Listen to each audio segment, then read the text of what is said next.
कथं ज्ञानं वाप्नोति कथं मुक्तिर्भविष्यति वैराग्यं च कथं प्राप्तेमेतदं ब्रूहि मम प्रभो। राजा जनक ने ज्ञान प्राप्ति एवं मुक्ति के लिए अष्टावक्र जी के सामने जिज्ञासा प्रकट की कि हे प्रभु, ज्ञान कैसे प्राप्त होता है, मुक्ति कैसे होती है और वैराग्य कैसे प्राप्त होता है, सो मुझसे कहिए। ज्ञान का अर्थ है आत्मज्ञान। आत्मज्ञान ही मात्र ज्ञान है, बाकी सब जानकारियां हैं, सूचनाएं हैं जो बाहर से प्राप्त होती है।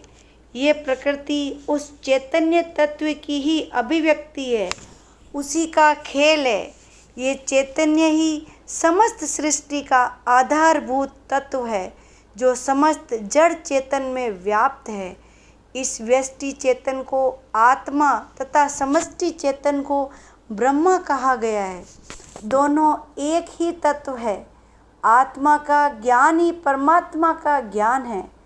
इस आत्म तत्व का ज्ञान होने पर सब कुछ जाना हुआ हो जाता है।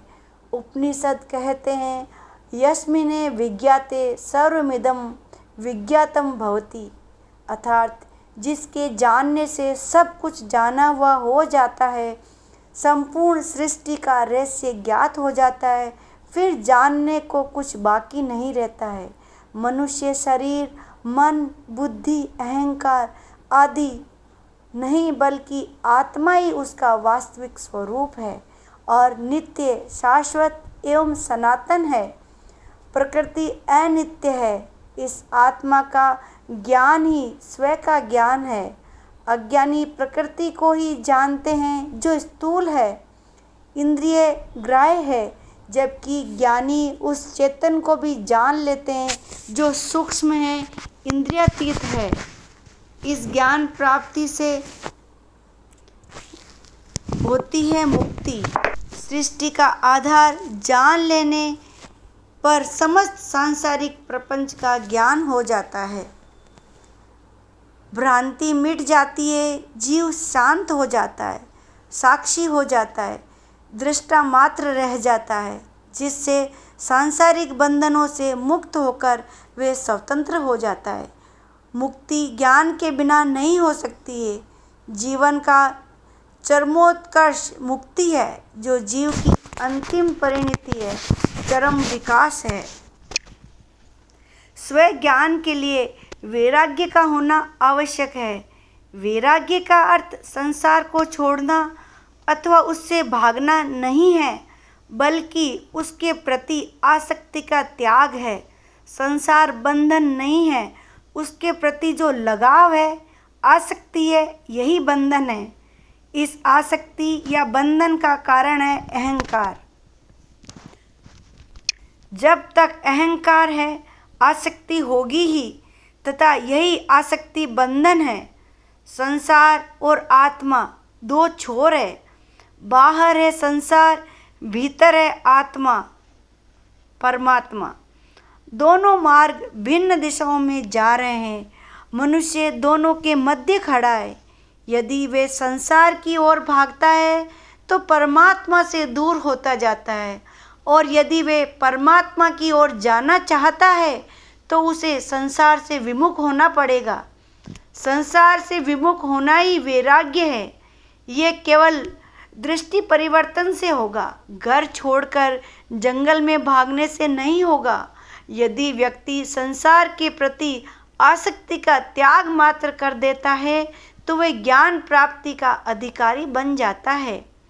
मनुष्य के अहंकार के कारण ही लोभ, मोह, वासना आदि पैदा होते हैं, जिससे मनुष्य इस मकड़ जाल में उलझ जाता है। ये जाल उसने स्वयं ही अज्ञानवश तैयार किया है, जिसे ज्ञान द्वारा नष्ट किया जा सकता है, किंतु ज्ञान प्राप्ति हेतु हमें जिज्ञासु होना पड़ेगा। राजा जनक जिज्ञासु है, उनमें ज्ञान व मुक्ति की तीव्र इच्छा है। अष्टावक्र जी ज्ञानी है, जिन्होंने पा लिया है वे ही दे सकते हैं। जिसके पास कुछ है ही नहीं, वह दे भी नहीं सकता है, बल्कि और भटका सकता है। आज संसार ऐसे ही अज्ञानियों द्वारा भटकाया गया है। मूढ़ों ने दुनिया को जितनी हानि नहीं पहुंचाई, जितनी इन अज्ञानियों ने पहुंचाई है। राजा जनक ज्ञानी गुरु से 3 प्रश्न करते हैं। ज्ञान कैसे प्राप्त होता है, मुक्ति कैसे होती है, वैराग्य कैसे होता है। 3 ही प्रश्नों के उत्तर में ही सारे अध्यात्म का सार समाया है। हर व्यक्ति मुक्ति की चाहना तो करता है, किंतु सद्गुरु के अभाव में सब कुछ करता हुआ भी आत्मज्ञान को प्राप्त नहीं होता है। इसके मुख्य 3 कारण हैं। स्वयं की जिज्ञासा का न होना, स्वयं में पात्रता का अभाव एवं सद्गुरु का न मिलना। ये तीनों जहाँ मिल जाते हैं वहाँ चेतना अवश्य प्रकट होती है। ज्ञानी गुरु ही तत्व का बोध करा सकते हैं।